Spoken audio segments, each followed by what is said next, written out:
साथियों, आज के इस वीडियो में जयशंकर प्रसाद, जिन्होंने ममता नामक पाठ लिखा हाई स्कूल में, बहुत ही महत्वपूर्ण इनका जीवन परिचय है और आचार्य रामचंद्र शुक्ल का भी महत्वपूर्ण मैं बुक करा चुका हूं, देख लीजिए प्लेलिस्ट में।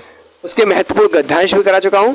आज मैं जयशंकर प्रसाद का जीवन परिचय बताऊंगा, किस प्रकार से लिखना है, किन शब्दों में लिखना है, कैसे लिखना है। चलिए तो फिर आप लोग क्या कीजिए, एक बार समझ लीजिए, फिर दोबारा में लिख के समझिए। ठीक है, एक एक चीज को, एक एक पॉइंट को बहुत अच्छे से समझाएंगे। वीडियो ज़्यादा लंबी नहीं होगी, लगभग 10 मिनट की होगी। ठीक है, चलिए तो फिर चलते हैं हम लोग आगे। 2025 बोर्ड परीक्षा के लिए बहुत महत्वपूर्ण है जयशंकर प्रसाद का जीवन परिचय। मैं जो महत्वपूर्ण गद्यांश में जो जीवन परिचय है उनको करा दूंगा, लगभग 2 और बचे हैं। ठीक है, अगर आपने 4 याद कर लिए, उसी में से 2 पक्का फंस जाएंगे, 1 करना होता है, 5 नंबर पक्के हो जाएंगे। चलिए किस प्रकार से लिखना है। जयशंकर प्रसाद का जन्म काशी के प्रसिद्ध, आप लोगों को कई टीचर बताएंगे पहले शॉर्ट लिख दो, नहीं, टाइम बर्बाद नहीं करना है। जो महत्वपूर्ण चीज़ें हैं उनको ब्लैक स्केच से बीच बीच में लिख देना है। ठीक है, चलिए। जयशंकर प्रसाद का जन्म काशी के प्रसिद्ध वैश्य परिवार में हुआ था। इनका जन्म सन 30 जनवरी 1889 ईस्वी में हुआ था। इनका परिवार संगिनी साहू के नाम से प्रसिद्ध है। ठीक है, जो इनका परिवार है वो संगिनी साहू के नाम से प्रसिद्ध है। थोड़ा इनके जीवन के बारे में बता देते हैं।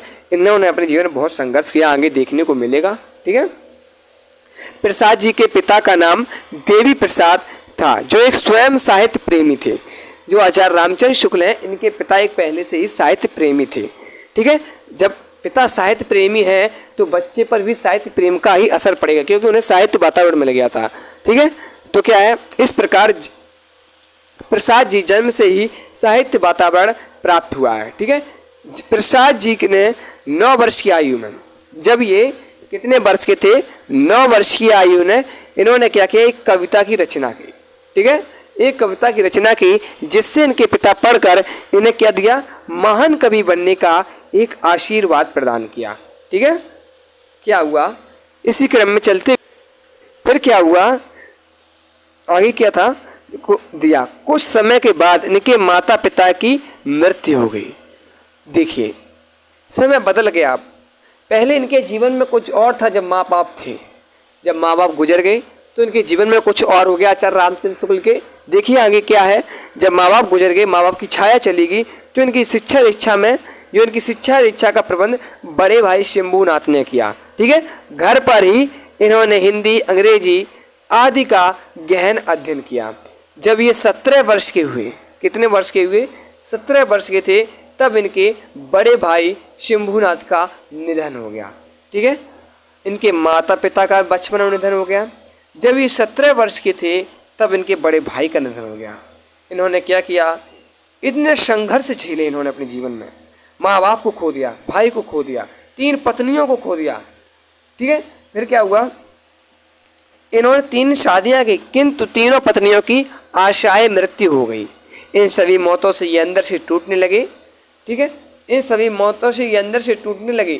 संघर्ष और चिंताओं के कारण इनका स्वास्थ्य खराब हो गया। क्षय रोग से पीड़ित होकर 15 नवंबर 1937 ईस्वी में 47 वर्ष की अवस्था में इनका निधन हो गया। देखिए, इन्होंने जीवन में कितना संघर्ष किया। इनका जीवन संघर्ष से भरपूर है। यदि इनका जीवन परिचय पढ़ते हैं तो हमें एक सत्य भावना आती है कि जीवन में इन्होंने मरते दम तक संघर्ष किया, सभी को खो दिया, भाई बहन पत्नी सभी को खो दिया। ये जीवन में इन्होंने बहुत संघर्ष किया। इन्होंने कई सुंदर सुंदर पत्रिकाओं का निर्माण किया। ठीक है, आगे किस प्रकार से लिखेंगे, देखिए इनकी प्रमुख रचनाएं, आपको 2 रचनाएं वहां पर लिखने को बोलेगा, आपको 3 रचनाएं लिख देनी है।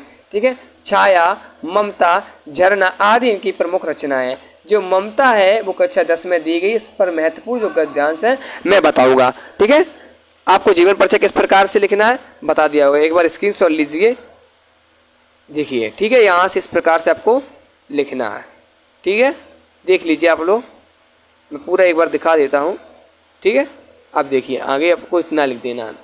ठीक है, इसी प्रकार से आपको नेक्स्ट वीडियो में हम लेंगे ममता की कुछ महत्वपूर्ण गद्यांश लेके। इन्होंने जीवन में बहुत संघर्ष किया, देखेंगे जो ममता की कहानी है बहुत ममता भरी है। तब तक के लिए bye bye, take care. Channel को सब्सक्राइब करना मत भूलना। ठीक है, यही बोर्ड एग्जाम में लिख के आना है। आपके 5 नंबर क्लियर हो जाएंगे। 3 नंबर का जीवन परिचय लिखना होता है, 2 नंबर की रचनाएं आती हैं। यहाँ से आपके टोटल 5 नंबर कंप्लीट हो जाएंगे। ठीक है, बाय बाय।